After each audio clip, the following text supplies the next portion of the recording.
আজকে আমি এই ভিডিওর মাধ্যমে আপনাদের সামনে সোলার সিস্টেমের বা সৌরজগতের সূর্য বা সানকে নিয়ে ডিসকাস করব। সূর্য থেকে কি কি গুরুত্বপূর্ণ প্রশ্ন পরীক্ষায় আসে সেগুলি নিয়ে আলোচনা করব। তার জন্য ভিডিওটি অবশ্যই শেষ পর্যন্ত দেখুন। ভিডিও অবশ্যই আপনার যে কোনো এক্সামের জন্য অত্যন্ত গুরুত্বপূর্ণ। সূর্য থেকে পৃথিবীর দূরত্ব হচ্ছে 14.96 কোটি কিলোমিটার বা 14.96 কোটি কিলোমিটার। এটি হচ্ছে গড় দূরত্ব বা এভারেজ ডিস্টেন্স।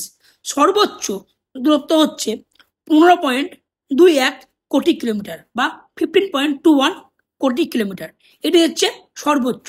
এই সর্বোচ্চটার একটা নাম আছে, এটিকে বলছে অপসূর। এটি 4 জুলাই লক্ষ্য করা যায়। তাহলে পরীক্ষায় যে প্রশ্ন আসে অপসূর কবে লক্ষ্য করা যায়, তার উত্তর হচ্ছে 4 জুলাই বা 4 জুলাই।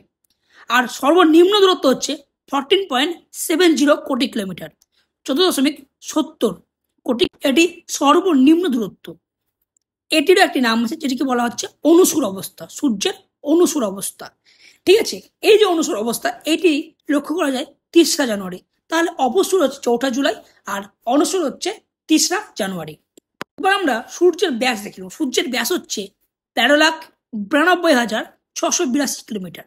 এটি হচ্ছে পৃথিবীর 109 গুণ। পরীক্ষায় কোশ্চেন যে আসে সূর্য পৃথিবীর কয় গুণ, তার উত্তর হচ্ছে 109 গুণ।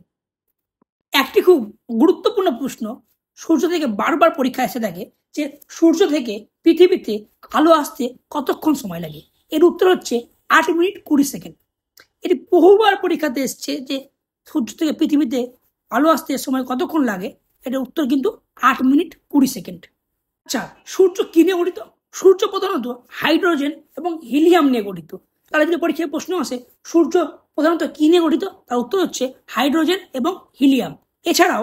এছাড়াও রয়েছে অক্সিজেন, কার্বন এবং নিয়ন, কিন্তু প্রধানত হাইড্রোজেন এবং হিলিয়াম নিয়ে গঠিত। তোমাদের জন্য একটি প্রশ্ন এলো, তোমরা কমেন্টে উত্তর দেওয়ার চেষ্টা করবে। প্রশ্নটি হচ্ছে মহাবিশ্ব সংক্রান্ত অধ্যয়নকে কি বলা হয়? মহাবিশ্ব সংক্রান্ত অধ্যয়নকে কি বলা হয়? Thank you so much for watching my video.